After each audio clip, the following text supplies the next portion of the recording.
शरद पवार केंद्रात कृषी मंत्री असताना तेव्हा दिल्लीतील इफ्काच्या कार्यक्रमासाठी निघाले होते। तेवढ्यात मीडिया त्यांची बाईट घ्यायला आली। मीडियाला बाईट दिल्यावर ते पुढे जात असतानाच एका संतापलेल्या पंजाबी तरुणाने बॉडीगार्डच्या डोळ्यात धूळ फेकत थेट शरद पवारांच्या कानशिलात लगावली। हा वार इतका अनपेक्षित होता की पवारांचा तोल गेला आणि ते भिंतीला टेकले।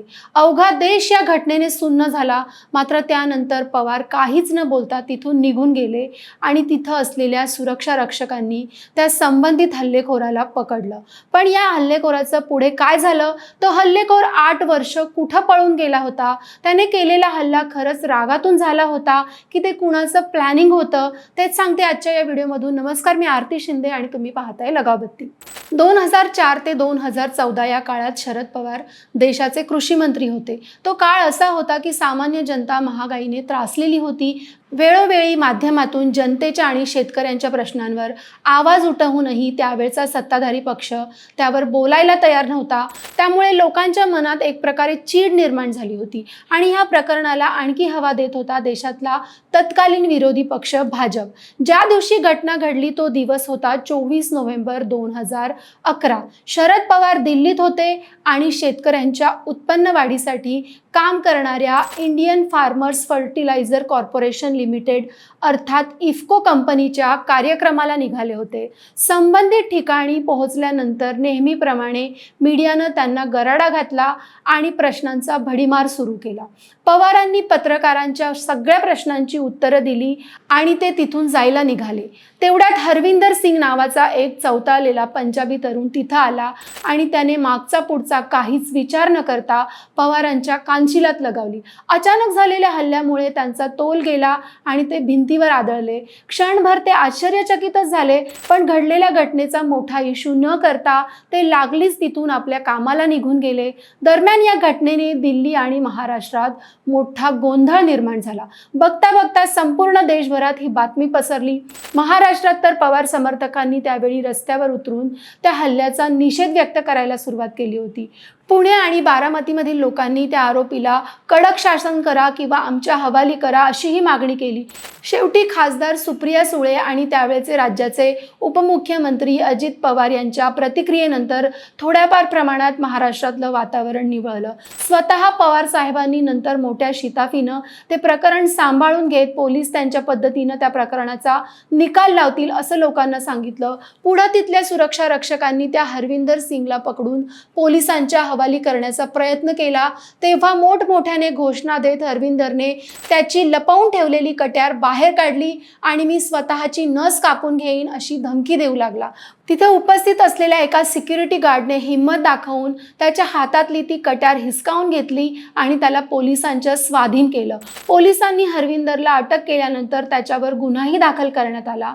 दरम्यान त्याला हल्ल्याबद्दल विचारण्यात आलं की तू हा हल्ला का केलास, कुणाच्या सांगण्यावरून केलास?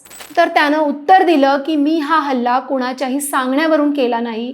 माझ्या मते शरद पवार हे भ्रष्ट व्यक्ती आहेत आणि भ्रष्टाचारामुळे देशात महागाई वाढली आहे।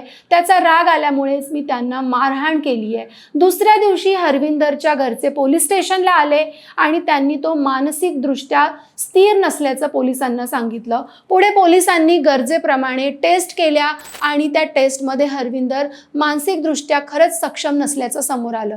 पुढे कोर्टात खटला उभा राहिला, पण खटल्याच्या सुनावणी अगोदरच हरविंदर पोलीस कोठडीतून पसार झाला। खूप शोध घेऊनही जेव्हा तो पोलिसांच्या हाती सापडला नाही तेव्हा कोर्टाने 2014 साली हरविंदरला फरार घोषित करून टाकलं। त्यानंतरही पोलिसांनी त्याला शोधण्याचे प्रयत्न सुरूच ठेवले। दरम्यान हरविंदरने पुन्हा एकदा एका पोलिसावर जंतर मंतर येथे हल्ला केल्याची घटना घडली। त्यासंबंधी पुन्हा त्याच्यावर गुन्हा दाखल करण्यात आला, पण आरोपी फरार असल्यामुळे कोर्टात त्याला शिक्षा ठोठावणं अवघड झालं होतं। पुढे एके दिवशी दिल्ली पोलिसांनी हरविंदरच्या नवीन ठिकाणाचा शोध लावला आणि अखेर 2019 साली पोलिसांनी हरविंदर सिंगच्या मुसक्या आवळल्या। म्हणजे तब्बल 8 वर्षांनी शरद पवारांवर हल्ला केलेल्या हल्लेखोराला पकडण्यात आलं. त्यानंतर दोन्ही गुन्ह्यांचा विचार करता त्याला कोर्टाने शिक्षा सुनावली. भारतीय दंड संहितेच्या कलम 323, 353, 506, 309 आणि 186 नुसार त्याला शिक्षा देण्यात आली. असं सांगितलं जातं की पवारांच्या आधीही हरविंदर सिंगने माजी मंत्री सुखराम यांना तशीच चापट मारली होती. ते प्रकरण घडलं होतं हरविंदर सिंग 36 वर्षाचा होता तेव्हा. एका ट्रकवर ड्रायव्हर म्हणून तो काम करत होता. अरविंदर या नावाने लोक त्याला बोलवायचे. हल्ल्याचं कारण समोर आल्यानंतर सुद्धा 2021 मध्ये पुन्हा एकदा हे प्रकरण एका नव्या कारणामुळे चर्चेत आलं.